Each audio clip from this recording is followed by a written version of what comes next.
नमस्कार दोस्तों, स्वागत है आपका मेरे चैनल नॉलेज अपडेट्स में। अगर अभी तक आपने मेरे चैनल को सब्सक्राइब नहीं किया है तो प्लीज़ रेड बटन पर जाके क्लिक कर दें। रेड बटन पर क्लिक करने के बाद आपको एक बेल आइकन शो करेगा। अगर उस बेल आइकन पर आप क्लिक कर देते हो तो ये नोटिफिकेशन के लिए मैं जब भी कोई नया वीडियो अपलोड करूँगा तो आप तक सबसे पहले पहुँचेगा। तो फ्रेंड्स, आज के सेशन में हम लोग लेके चलेंगे जो कि बहुत खास है।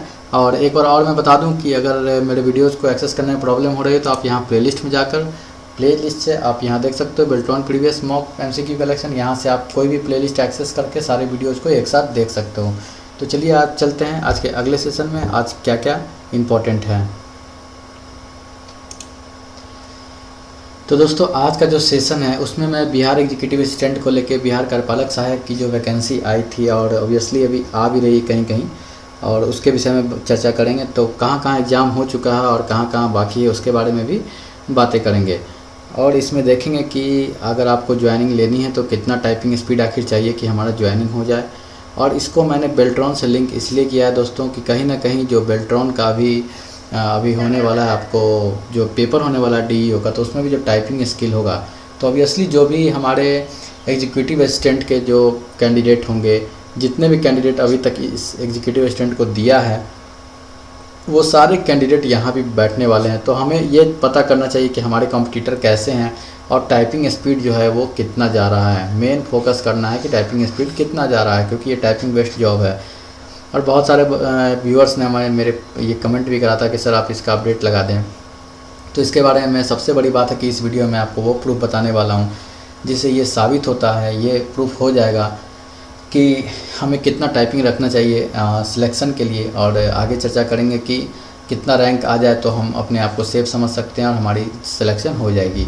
और नियम में बदलाव की भी जो चर्चा होगी वो भी आगे होगी कि आखिर ऐसा क्या हुआ है जो कुछ नियम में ऐसी क्या चेंजिंग आ गई जो कि बहुत ही इंपॉर्टेंट है। और बेल्ट्रॉन से लिंक इसलिए किया गया है कि जो भी हमारे कैंडिडेट है वो बेल्ट्रॉन का भी देंगे तो कहीं ना कहीं हम इससे देख सकते हैं कि हमारा टाइपिंग स्पीड क्या मेंटेन रखना है। तो आइए आगे चर्चा करेंगे आगे के टॉपिक पे। तो यहाँ देखते हैं कि अभी तक दोस्तों अगर बिहार की बात करें तो बिहार में 38 डिस्ट्रिक्ट हैं, ठीक है।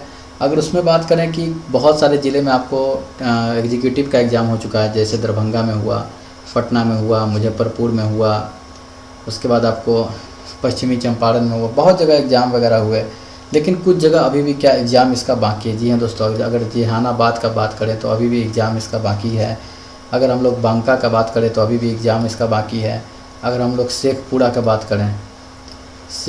बात करें तो अभी भी एग्ज़ाम बाकी है। अगर हम लोग सीभर की बात करें तो अभी भी एग्ज़ाम इसका बाकी है। तो बात यहाँ मैं ये कहना चाह रहा हूँ कि बहुत जगह एग्ज़ाम बाकी है, बहुत ऐसी बातें हैं जो अभी भी अगर हम लोग फोकस करें तो यहाँ पे हम लोग अच्छा परफॉर्मेंस कर सकते हैं। तो फोकस करने की बात ये रह गई कि मैं इसका एक्चुअली मैं प्रूफ से ये PDF फाइल से ये बताऊँगा, जैसे कि जितने भी एग्ज़ाम हुए, जैसे कि पटना का एग्ज़ाम हुआ, मुजफ्फरपुर का एग्ज़ाम हुआ, मोतिहारी का एग्ज़ाम हुआ, तो ये सब एग्ज़ाम में आखिर जो हमारे कैंडिडेट्स जो वहाँ पे बैठे, जिन्होंने टाइपिंग का जिन्होंने टेस्ट दिया है, आखिर उनके मार्क्स कितने आए हैं। सपोज़ कीजिए अगर उनके मार्क्स आ गए तो क्या जितने बैठे उन सबका सिलेक्शन हो गया? जी नहीं, ऐसा बिल्कुल नहीं हुआ है। कि बहुत सारे ऐसे लड़के थे जिनका टाइपिंग स्पीड 10 भी था, तो क्या उनका सिलेक्शन हो जाएगा? कभी नहीं हो सकता है। बहुत सारे बाउंडेशंस भी लगे थे। तो जो लोग पैनल में उसमें आ गए हैं, तो ऐसे कौन से लोग हैं जो पैनल में आए हैं। और उससे भी इम्पॉर्टेंट ये होता है दोस्तों, पैनल में आने से इम्पॉर्टेंट ये होता है कि ऐसे कौन से लोग हैं जिनकी ज्वाइनिंग अभी तक हो चुकी है। तो हमारा मकसद होना चाहिए कि ज्वाइन कर लेना। हमारा मकसद ये नहीं है कि हम पैनल में आ जाएं और 2 साल 3 साल वेट करें कि कब वो पैनल क्लियर हो और हमारा सिलेक्शन हो। तो हम बातें करेंगे उस स्पीड की जो हमको पैनल में इस बार ही जॉब दे देगा। उसके लिए हमें कहीं से भी इंतज़ार करने की ज़रूरत नहीं है।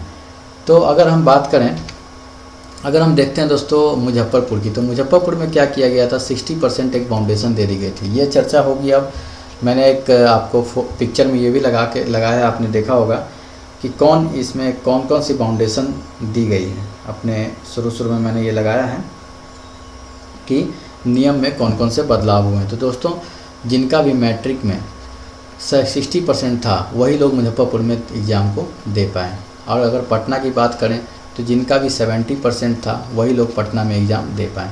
तो ये बहुत ही कड़ा रिस्ट्रिक्शन लगा दिया गया था और काफ़ी परेशानी भी हुई हमारे भाइयों को, मित्रों को। कि आखिर 70% फॉर्म तो सबने डाला था, लेकिन 70% के कारण बहुत से लोग एग्ज़ाम नहीं दे पाए थे ऑब्वियसली। और ये भी ज़रूरी नहीं दोस्तों जिनका 70% से ऊपर मार्क्स था उनकी टाइपिंग अच्छी हो, तो मेरिट बहुत ही कम गई। और जो कहते हैं ना कंपटीशन, वो बहुत गिर गया, क्योंकि अप्रॉक्स दोस्तों 75,000 जो अपियर हुए थे एग्ज़ाम देने के लिए रेडी थे, पर यहाँ के जो डीएम थे उन्होंने इस तरह का रिस्ट्रिक्शन लगाया, और जब भी उन्होंने 70% का रिस्ट्रिक्शन लगा दिया तो वो 75,000 आ गए सीधा 11,000 पे। अब सोच लो कि यहाँ से यहाँ कंपटीशन आ गया। अब इस 11,000 में पैनल बननी थी दोस्तों पटना में, सिर्फ और सिर्फ 800 के लगभग की पैनल बननी थी, शायद 774 लोगों की पैनल बनी थी। इसका भी मैं प्रूफ दूंगा अभी कि कितने लोगों की पैनल बनी है, और किन ये 774 लोग जो थे ये उन लोगों का लिस्ट था जिनके पैनल में नाम आ गया। अब उसमें से भी किन की बहाली हुई और किन की अभी नहीं हुई है, उस पर भी आगे चर्चा करेंगे। तो मैं ये उम्मीद करता हूँ दोस्तों कि जो भी आगे का एग्ज़ाम होने वाला है हमारा, जैसे कि बांका में, जहानाबाद में, शेखपुरा में, शिवहर में, तो ये सब जगह उम्मीद करता हूँ कि ये क्राइटेरिया ना लगाया जाए ताकि सभी लोग एग्ज़ाम दे पाएँ। अगर ये क्राइटेरिया लगाया जाता है तो ये काफ़ी टफ हो जाएगा एग्ज़ाम देना भी बहुत लोगों के लिए। और चलिए अब उस प्रूफ की हम बात कर रहे थे जो मैं देना चाह रहा था कि आखिर टाइपिंग में आप लोग क्या करो, अगर बेल्ट्रॉन के विद्यार्थी हो या फिर एग्जीक्यूटिव के विद्यार्थी हो, मेहनत तो आपको टाइपिंग में उतनी ही करनी है। चूँकि टाइपिंग का क्रेज़ अब बहुत ज़्यादा बढ़ चुका है, एग्जीक्यूटिव असिस्टेंट को लेकर टाइपिंग का क्रेज़ बहुत ज़्यादा बढ़ चुका है, ठीक है दोस्तों। इसीलिए आपको बेल्ट्रॉन में भी उस लेवल का टाइपिंग, आपको उस लेवल से टाइपिंग करनी होगी, हिंदी प्लस इंग्लिश दोनों। चलिए थोड़ा बहुत मैं उसके बारे में बता दूंगा कि कौन कौन फॉन्ट वगैरह पे भी। तो अभी उस प्रूफ की जो मैं बात कर रहा था, अब उस प्रूफ पे चलते हैं। तो ये आप देखिए दोस्तों, ये जो आप देख रहे हो ये आपको जो लिस्ट है ये दी गई है समाहरणालय मुजफ्फरपुर की है, और इस यहाँ जो लोगों ने टाइपिंग दिया था उसमें सबसे टॉप किया था उज्जवल कुमार ने। आप यहाँ देख सकते हो, अगर मैं बड़ा करता हूँ तो शायद आप इसको क्लियर देख पाओ। ये उज्जवल कुमार को आप देख सकते हो, इन्होंने टॉप करा था, और ये बीसी कैटेगरी के थे, और इनका हिंदी में मार्क्स आया था 25 और मार्क्स इंग्लिश में आया था 24। तो ये दोस्तों 25 नंबर का वहाँ टाइपिंग रखा गया था, जिसमें इसने हिंदी में 25 लाया और इंग्लिश में 24 लाया, और कुल मिलाकर 50 मार्क्स में इन्होंने 49 पॉइंट, ये तो बहुत हाई इन्होंने लाया, तभी तो ये रैंक 1 पे आए हैं। और जैसे जैसे देख सकते हैं, जैसे जैसे इसमें रैंक 1 है, जिसने सबसे कम नंबर लाया है वो उस तरह रैंक में नीचे चलते चले गए हैं। अगर हम बात करें कि कितने लोग पैनल में हैं, तो ये देख सकते हैं आप, ये बहुत सारे लोग हैं। और ये देखिए लास्ट में 1350, मतलब 1350 लोग पैनल में आ गए हैं, और मिनिमम जिनका 16 नंबर आया था, मतलब टाइपिंग स्पीड 8 भी थी, वो भी पैनल में आ गए। तो दोस्तों सोचने वाली बात है, जिनका 8 स्पीड होगा, क्या वो पैनल में तो आ गए, लेकिन क्या उनकी ज्वाइनिंग इतनी जल्दी हो जाएगी? बिल्कुल नहीं होगी। तो इसके लिए हम लोग आगे बढ़ते हैं, मुजफ्फरपुर का फाइनल ज्वाइनिंग लिस्ट। तो ये हमारा ज्वाइनिंग लिस्ट का सेकंड कॉपी है, फर्स्ट कॉपी मुझे अभी नहीं मिल रहा था एक्चुअली, मैंने ज़्यादा खोजा भी नहीं है, बट वो फर्स्ट कॉपी से ज़्यादा इंपॉर्टेंट आपके लिए सेकंड कॉपी है। इसमें देखो तो अनारक्षित की बात करें तो ये आप देख सकते हो, अनारक्षित में जो कि जनरल कैटेगरी के पीपल होते हैं उनकी बात करें तो 175 पैनल संख्या, मतलब वो 1300 के पैनल में दोस्तों जो 175 रैंक पे हैं। और अगर और आगे बात करें कितनी बड़ी, अभी लास्ट 203, मतलब सोचो जो 1300 रैंक है उसमें जो 203 नंबर पे जो लड़का है, 203 नंबर पे मात्र वहाँ तक का अभी बहाली हुआ है, बाकी सब पेंडिंग में रख दिए गए हैं। आप इससे सोच सकते हो फ्रेंड्स कि जो 1300 रैंक में 1200 रैंक पे होंगे उनकी बहाली कब तक होगी, अगले साल होगी या उसके अगले साल होगी। तो ये डिपेंड करा, अगर वही लोग ऊपर में रैंक पर रहते हैं जिनकी टाइपिंग स्पीड अच्छी रहती है। तो मैं बस इसी बात को क्लियर कर रहा था कि अभी तक 203 तक का सिलेक्शन हुआ है जनरल वर्ग से, बाकी कैटेगरी की आगे तक हुई है, वो कैटेगरी पर डिपेंड करती है। बट आप जितना अच्छा टाइपिंग नंबर लाओगे उतना अच्छा आपका स्पीड होगा। अब बात रह गई कि ये जो स्पीड आई, ये जो 25 मार्क्स आया है, क्या ये 25 टाइपिंग स्पीड है? तो इस बात को बिल्कुल नोट कर लें और क्लियर कर लें, जी नहीं, ये 25 का स्पीड नहीं है, ये 25 मार्क्स है। अगर आप इसमें एक कंडीशन था, अगर आप 32 या 30 से प्लस लाओगे तभी आपको 22 प्लस नंबर आएगा टाइपिंग में। और इसको भी मैं समझाऊंगा लास्ट में कि आखिर इसका 25 नंबर का टाइपिंग कैसे कैलकुलेट होता है। सबसे पहले मैं यहाँ का काम ख़त्म कर दूँ और इसमें देख लूँ, ये पटना की बात कर लेते हैं। चलिए, तो ये देखिए, ये समाहरणालय पटना का है दोस्तों, और ये पटना का मेरिट लिस्ट है। पटना में देखिए कितना सिलेक्शन हुआ है। पटना में कुल मिला के पैनल में ये देखिए, मैंने आपको 774 बताया था समथिंग, और यहाँ भी अगर मैं पैनल की बात करूँ तो यहाँ भी दोस्तों लास्ट में आते हैं। और ये देखिए बिल्कुल 774 मैंने सही बताया था, जिसमें जनरल कैंडिडेट 774 है, और जनरल कैंडिडेट भी इसमें है जो लास्ट में है। और इसमें देखिए मिनिमम आपको 20 की स्पीड रखी गई थी। तो पटना का जो क्राइटेरिया था ना दोस्तों, वहाँ पे ये बोला गया था अगर आपका 20 से कम है टाइपिंग तो आप घर जा सकते हो, मतलब आपका आगे का कोई भी सिलेक्शन में आपकी कोई भागीदारी नहीं होने वाली है। तो यहाँ 20 से, इससे मतलब हो गया कि आप 20 से कम टाइपिंग बिल्कुल ही मत रखो, 20 से ऊपर रखो तभी सिलेक्शन होगा। चलिए अब बात करते हैं, ये मोतिहारी का हम देख रहे हैं। तो मोतिहारी में भी देख लो दोस्तों 200 मार्क्स का टाइपिंग रखा गया था। सब लोग अपने अकॉर्डिंग रखते हैं, तो 200 मार्क्स का ये मतलब नहीं हो गया कि 200 स्पीड। वहाँ 100 मार्क्स का हिंदी था, 100 मार्क्स का इंग्लिश था। 100 मार्क्स का इंग्लिश का मतलब कम से कम 30 प्लस करो, आपको 90 प्लस मार्क्स आ जाते थे। तो ये उनका एक सॉफ्टवेयर होता है, अपना ऑटोमेटेड सॉफ्टवेयर होता है जिस पर वो लोग टाइपिंग लेते हैं, उसके अनुसार मार्क्स देते हैं। तो हम लोगों ने देखा कि पटना का ये मेरिट लिस्ट है, लेकिन अब देखते हैं हम लोग ये पटना का जिनका ज्वाइनिंग हो चुका है। तो देखो अगर ज्वाइनिंग की बात करें तो ये देखो 1 रैंक बहुत ही कम रैंक है। अगर जनरल्स की बात करें दोस्तों तो अंत में चलते हैं और देखते हैं जनरल वालों की कहाँ तक की अभी तक बहाली हुई है। तो ये देखो अगर जनरल की बात करें, ये देखो 148 क्रमांक, मतलब अब सोच के देखो दोस्तों 774 पैनल के रैंक में जो 148 पे थे जनरल कैंडिडेट, सिर्फ उनका अभी तक बहाली हुआ है, जबकि 250 कैंडिडेट की बहाली अभी तक हो चुकी है। बाकी जो बच गए दोस्तों आपको मतलब 750 में से या 774 में से 259 घटा दो, जो भी बटे 500 समथिंग, उनका क्या होगा, उनका अगले स्टेप में होगा, उनको अभी इंतज़ार करना होगा। हो सकता है 23 मई के बाद हो, काउंटिंग के बाद हो, या कभी भी हो, लेकिन वो पेंडिंग में रह गए, उनका डिले हो गया। तो जो रैंक में सबसे अच्छे थे वो बैठे हुए नहीं हैं, उनकी बहाली हो चुकी है। तो मैं बस यही कहना चाह रहा था। ये मैं नहीं कह रहा हूँ कि उनकी बहाली नहीं होगी, सबकी बहाली होगी, लेकिन प्रेफरेंस किनको दिया जाता है, जिनका टाइपिंग स्पीड अच्छा होता है। तो मैं उम्मीद करता हूँ कि ये PDF अगर आपको चाहिए होगा तो आप कमेंट में कर सकते हो, वैसे मैं डिस्क्रिप्शन में डाल ही दूँगा, ठीक है। और कोई भी कमेंट में अगर कुछ इससे जानकारी चाहिए होगी तो भी बता दूँगा। तो ये सारे PDF है जो मैंने इकट्ठा किए थे, और 1-2 और PDF थे जो कि इंपॉर्टेंट नहीं थे, चूँकि बाद वाले मैंने PDF इकट्ठा कर लिए थे। अब बातें करते हैं, ये तो प्रूफ की बात हो गई जो मैंने दिखा दिया। अब आगे देखते हैं।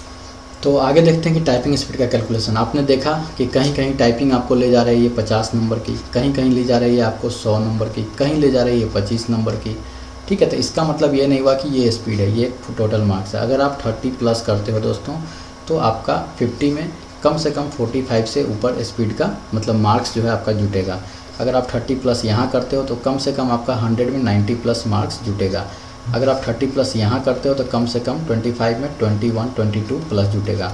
अब बात रह गई एक्यूरेसी की, तो आप एक बात याद रख लेना कि अगर आप वहाँ पे नेट स्पीड नहीं लाओगे, ये होता है नेट स्पीड, अगर आप नेट स्पीड लाते हो 30 तो ये बहुत ही अच्छा माना जाता है, ठीक है। और इसके नीचे आपको लिखा रहेगा ग्रॉस स्पीड, जो कि अगर आपका होता है ये अक्सर ज़्यादा होता है। तो ये अगर 32 हो गया, अगर नेट 30 है तो डिफरेंस काफ़ी कम है, मतलब आपके गलती बहुत कम हुए हैं, तो आपके सिर्फ राइट स्ट्रोक्स ही गिने जाते हैं। अगर इस तरह का आपका कंडीशन है तो आपके मार्क्स कम से कम, अगर 50 मार्क्स का होगा तो कम से कम आपका 45 प्लस आ जाएगा। तो ये एक अच्छा टाइपिस्ट का निशानी है। अगर मान लो कोई आदमी नेट स्पीड लाता है, मान लो कि 30 का लाया, लेकिन अगर नेट स्पीड वो लाता है 24 का और ग्रॉस अगर 35 है, डैट मीन्स उसने टाइप तो बहुत किया लेकिन गलती काटते काटते उसका 24 नेट स्पीड पे आ गया। लेकिन इससे प्रूफ होता है कि इस लड़के की जो एक्यूरेसी है वो गड़बड़ है, और इस कारण वो सॉफ्टवेयर पे क्या होगा, मार्क्स कट के जहाँ 25 मार्क्स का कैलकुलेशन होगा उनको मुश्किल से 17-18 मार्क्स ही आ पाएगा। तो इसका मतलब हो गया कि उनका सॉफ्टवेयर काफ़ी हाईटेक होता है, वो पकड़ लेते हैं कि कौन किनका एक्यूरेसी ख़राब है, किनका एक्यूरेसी अच्छा है। तो फ्रेंड्स ये था मार्क्स का कैलकुलेशन। अब बात रह गई कि अब बात ये रह गई कि आखिर हम लोग करें तो क्या करें, कि कैसे लाएं। तो उसके लिए हम लोग देखते हैं, अगर हम लोग देखें कि फिर से एक बार देखें इसमें, चलिए उसके लिए अगर हम लोग देखें फ्रेंड्स कि अगर उसमें मार्क्स लाना है तो उसमें कितना हम लोग उसको रखें टाइपिंग स्पीड। तो एक बात आप लोग नोट कर लेना और अपने डायरी में नोट कर लो। जब हम लोग हमारे कैंडिडेट्स जब पटना गए थे एग्ज़ाम देने तो उनको एक नोटिफिकेशन वहाँ लगा दिया गया था सेंटर पे, अगर 20 से आपका टाइपिंग स्पीड कम आया है तो आप घर जा सकते हो, लेकिन आपको डिस्क्वालीफाई कर दिया गया। तो दोस्तों आपको 20 से टाइपिंग स्पीड हर हाल में प्लस रखना है, नहीं है तो कर लो, और दोनों में, ये भी नहीं है कि किस में करना, आपको दोनों में स्पीड हाइक रखना है। तो दोस्तों ये था पूरा कंप्लीट इन्फॉर्मेशन हर जगह के बारे में विथ प्रूफ। और बेल्ट्रॉन के अभ्यर्थियों को मैं बस यही लास्ट में कहना चाहूँगा, जो भी बेल्ट्रॉन के हैं, आपके कॉम्पिटिटर्स वो सब हैं जो एग्जीक्यूटिव में थे, मैंने उनका मार्क्स दिखा दिया, वो 40-40 का स्पीड भी ला रहे हैं। तो आपको करना है कम से कम 30 प्लस मेंटेन, और अगर आप घर पे करोगे 35 तो वहाँ जाके अंडर प्रेशर आपका टाइपिंग हो जाएगा दोस्तों 30 या 29 या 28 भी हो सकता है। तो इसीलिए घर पे प्रैक्टिस रेगुलर करते रहें और टाइपिंग को बेहतर बनाएं। और जहाँ तक जनरल कैंडिडेट्स की बात है तो जनरल कैंडिडेट्स बिल्कुल सतर्क हो जाएं। जनरल में थोड़ा सा जो आप कह सकते हो कि कंपटीशन ज़्यादा है। और बात उसके बाद अगर लास्ट बात मैं कहना चाहूँगा कि सिलेक्शन की बात, तो कब तक पैनल में सिलेक्शन होगा। तो दोस्तों 1 से लेकर जो भी 100 रैंक तक रहते हैं वो तो बिल्कुल सेफ़ हो जाते हैं पैनल में, एक बात को तो आप नोट कर लो। बाकी वो कहीं के भी हो 1 से 100 रैंक सेफ़ हो जाते हैं, और बाकी रैंकों का जो होता है वो धीरे धीरे होता रहता है। और आई थिंक जो 1 to 400 300 400 तक आ रहे हैं उनका तो इस फेज़ में हो ही जाना है, क्योंकि ये डिपेंड करता है एग्जीक्यूटिव में पंचायत पर डिपेंड करता है। तो ऑब्वियसली 1 से 300 400 तक 300 to 400 तक घिंचा के निकल जाते हैं जो लोग हैं। तो बेल्ट्रॉन के लोगों के लिए बस यही कहना था, इनका लिंक यही था मेरे से कि आप टाइपिंग में इस तरह की चीज़ें हैं, देख लिया आपने प्रूफ के साथ कि आपको टाइपिंग कहाँ तक बनाना है। तो चलिए ये था मेरा कंप्लीट इन्फॉर्मेशन। कोई डाउट हो कुछ चाहिए होगा तो कमेंट डिस्क्रिप्शन में मैं डाल दूँगा और कमेंट बॉक्स में ज़रूर रिप्लाई करें। और वीडियो पसंद आया तो लाइक शेयर और सब्सक्राइब करना दोस्तों ना भूलें।